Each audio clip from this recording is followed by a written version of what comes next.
প্ৰিয় দৰ্শকবৃন্দ, আগবঢ়াবলৈ লৈছোঁ মাজনিশাৰ চিঞৰ নামৰ নাটখনিৰ সপ্তম দৃশ্য। আহকচোন আমি সকলোৱে মিলি এই দৃশ্যটি উপভোগ কৰোঁ। সুভদ্ৰাৰ ঘৰ, সময় ৰাতি। মঞ্চত পোহৰ পৰাৰ লগে লগে দেখা যায় সাগৰে বাতিত জলপান খাই যেন এই মুহূৰ্তত শেষ কৰিছে। একান্ত মনে সুভদ্ৰাই চাই থাকে সাগৰৰ মুখলৈ। সাগৰে কয়, সময়ে যদি দয়া কৰে এনেকুৱা এটা জলপান আৰু জাতিলাও বিলাহীৰে ৰন্ধা মাছৰ টেঙাকণ আকৌ খাবলৈ আহিম বাইদেউ। অজয়টোৱেও মই যিহকে কওঁ তাকেই তোৰ দৰে তৃপ্তিৰে খায়। অজয়ক তুমি খুব মৰম কৰা নহয়নে বাইদেউ? মই দেখোন সদায় কৈ আছোঁ, তাৰ বাহিৰে মোৰনো আৰু কোন আছে? মোৰ কথা তোমাৰ মনত থাকিব জানো?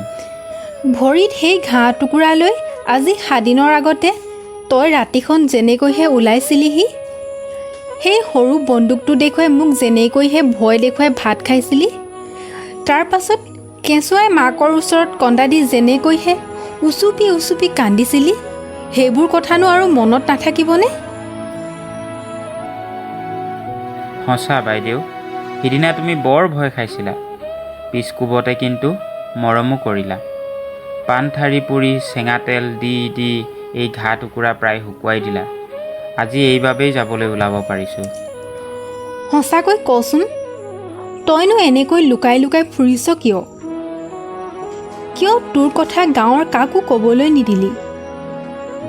কিয় তই দুৱাৰ বন্ধ কৰি ঘৰৰ ভিতৰতে দিনৰ দিনটো সোমাই থাকিলি? সেইবোৰ কথা তুমি এতিয়া বুজিব নালাগে বাইদেউ। অজয় আহিলে সিয়েই বুজাই দিব। আৰু এটা কথা কওঁনে বাৰু? হেৰ, ক'বই যদি নোৱাৰ, কথা এটা কওঁ বুলি কৈছিলি কিয়? কওঁ বুলি ভাবিছ যদি ক, নক'লে নালাগে। অজয়ক মই চিনি নাপাওঁ। তাৰমানে তই মোক আভুৱা ভাৰিলি? আমি কিছুমান খবৰ ৰাখোঁ বাইদেউ। সময় বিশেষে মিছা কথাও কওঁ। যুদ্ধৰ কৌশল হিচাপে যুধিষ্ঠিৰেও জানো এবাৰ মিছা মাতিবলগীয়া নহৈছিল। মই ক্ষমা বিচাৰিছোঁ বাইদেউ। দুখ মই জানি শুনি কৰিছোঁ। যদি পাৰে আশীৰ্বাদ কৰক। অৱশ্যে আপোনাৰ অভিশাপো মোৰ বাবে আশীৰ্বাদেই হ'ব। সুভদ্ৰাক ভৰি চুই প্ৰণাম কৰোঁতেই তাক সাৱটি ধৰে। মই তোৰ একো কথা বুজা নাই। মাথোন বুজিছোঁ তই যেন কিবা এটা বিচাৰি ফুৰিছ। কি বিচাৰিছ সেই কথাটো মই বুজা নাই। তথাপি মহাপ্ৰভুক খাটিছোঁ, তোৰ মংগল হওক, মংগল হওক বোপাই, মংগল হওক। চকুপানীখিনি চাদৰৰ আঁচলেৰে মোহাৰি লয়। আগতেই কাগজেৰে বান্ধি থোৱা তামোলৰ টোপোলা এটা আগবঢ়াই দি কয়, তামোল 2খনমান বান্ধি দিছোঁ। যাওঁ। মিছা কথাৰে আপোনাক যি ছলনা কৰিলোঁ তাৰ বাবে আকৌ এবাৰ ক্ষমা বিচাৰিছোঁ বাইদেউ। মই অনন্ত শৰ্মা নহয়, সাগৰ দত্ত। মোক আৰু একো নকবি। মই আৰু একো নুশুনো, একো নুশুনো, একো নুশুনো। আকৌ এবাৰ সুভদ্ৰাক সেৱা কৰি সাগৰ দুৱাৰৰ ফালে আগবাঢ়ি গৈ বন্ধ দুৱাৰখন খুলি ফটকৈ বন্ধ কৰি দিয়ে। পুলিচে চাৰিওফালে ঘৰ ঘেৰাও কৰিছে। মই পুলিচক ক'ম, তই ভাল ল'ৰা, সিহঁতে তোক আৰু একো নকৰে। তুমি নুবুজা বাইদেউ, সিহঁতে মোকেই নহয় তোমাকো এৰি থৈ নাযায়। চাওঁ বাট এৰ, দুৱাৰ খুলি মই ওলাই যাওঁ। মইতো কাৰো পানী খোৱা খৰিত বিষ দিয়া নাই। সাগৰে পিষ্টল উলিয়াই, এখোজো আগ নাবাঢ়িব। তই তই অনন্ত?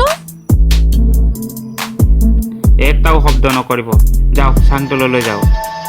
বাহিৰত মাইক এনাউন্সমেণ্ট। সাগৰ দত্ত ওলাই আহক।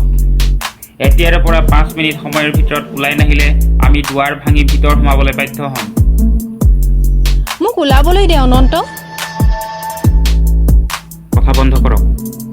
সুভদ্ৰাক চুচুৰাই নিয়াৰি ধৰি নি বিচনাৰ কাষ পোৱাইগে। হঠাৎ চকু পৰে ওপৰলৈ। বিচনাখন চুচুৰাই বেৰৰ কাষলৈ নিয়ে। বিচনা চাদৰখনেৰে মাৰলিত গাঁঠি দি ওপৰলৈ উঠে। সেইফালে দিয়েই কেনিবা অদৃশ্য হয়। বাহিৰত এনাউন্সমেণ্ট চলি থাকে। সাগৰ দত্ত ওলাই আহক, সাগৰ দত্ত, আপোনাক শেষবাৰৰ কাৰণে কৈছোঁ, ওলাই আহক। সুভদ্ৰাই ইফালে সিফালে চাই লাহে লাহে দুৱাৰৰ ওচৰলৈ যায়। দুৱাৰখন খুলি দিয়ে। দৰ্শকৰ ফালে পিঠি দি বাহিৰৰ পুলিচক কয়, আহক, আপোনালোকে মোৰ ঘৰটো নিজেই চাই লওকহি। আপোনালোকে বিচৰা মানুহজন আছিল, পলালে। পুলিচ ইন্সপেক্টৰ বৰ সতৰ্কতাৰে সোমাই আহে। ইফালে সিফালে চাই ওলমি থকা বিচনা চাদৰখন দেখি এইফালে লক্ষ্য কৰে। তেনেতে বাহিৰত চিঞৰ বাখৰ শুনা যায়। এটা কণ্ঠই চিঞৰে, ফায়াৰ! ৩-৪ ৰাউণ্ড গুলীৰ শব্দ শুনা যায়। ইন্সপেক্টৰ বাহিৰলৈ দৌৰ। সুভদ্ৰাই কি কৰিব নকৰিব ভাবি চিঞৰি দিয়ে, নামাৰিবা, ল'ৰাটোক নামাৰিবা, নামাৰিবা, হেৰা পুলিচ, নামাৰিবা, তাক নামাৰিবা। গুলী চলি থাকে। পুলিচৰ কথাও শুনা যায়। চাৰ্জ হিম! ৰিপিট হয়। বাহিৰত যেন এটা খেদাখেদিৰ পৰিৱেশ। ইন্সপেক্টৰ পুনৰ সোমাই আহে। তাত তোমাক এৰেষ্ট কৰা হৈছে। সুভদ্ৰাই একো নুবুজি মুখলৈ চাই থাকে।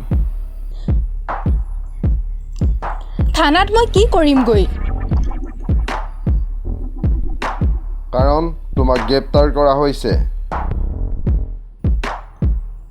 মই চুৰি কৰিছোঁ নেকি? কাৰোবাৰ ঘৰত হিন্ধি খানুচিব নেকি? মই কাৰোবাক মাৰিয়েই মাৰিছোঁ নে ঘপিয়াই মাৰিছোঁ? কিহৰ বাবদ মই থানালৈ যাব লাগে? মাইকী মানুহ বুলি আমি তোমাক বান্ধি কুন্ধি নিব খোজা নাই। তাতে আমাৰ লগত মাইকী পুলিচো নাই। সেয়েহে কৈছোঁ, চিঞৰ বাখৰ নকৰি আমাৰ লগত ব'লা। এই ৰাতিখন মই কিয় যাম হে? যদি যাবই লাগে তেনেহ'লে ৰাইজক মাতা। গাঁৱৰ ৰাইজে যদি মোক যাবলৈ কৈ মই যাম। আমাক জোৰ জুলুম কৰিবলৈ বাধ্য নকৰিবা। গাঁৱৰ ৰাইজ মাতি মেল বহোৱাৰ দায়িত্ব আমাৰ নহয়। আমাৰ দায়িত্ব তোমাক নিয়াৰ। আৰু এটা কথা শুনি লোৱা, সাগৰ দত্ত যে তোমাৰ ইয়াত আছেহি। তুমি যে তাক আশ্ৰয় দিছিলা, সেই খবৰ আমি তোমাৰ এই গাঁৱৰ মানুহৰ পৰাই পাইছোঁ। প্ৰাণেশ্বৰ, ঐ প্ৰাণেশ্বৰ, প্ৰাণেশ্বৰ! দৌৰি এটা চিপাহী আহে। বাহিৰত আকৌ হুলস্থুল, আকৌ গুলীৰ শব্দ হ'ল।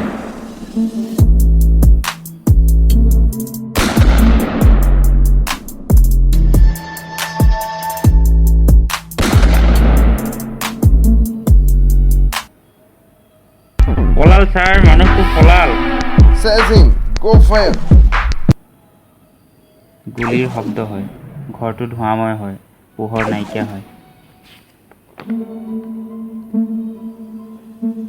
প্ৰিয় দৰ্শকবৃন্দ, আপোনালোকে মাজনিশাৰ চিঞৰ নামৰ সামাজিক নাটখনিৰ ৭ম দৃশ্যটি উপভোগ কৰিলে। আপোনালোকে এই দৃশ্যটি শুনি কেনে পালে আমাক জনাবলৈ নাপাহৰিব। ধন্যবাদ।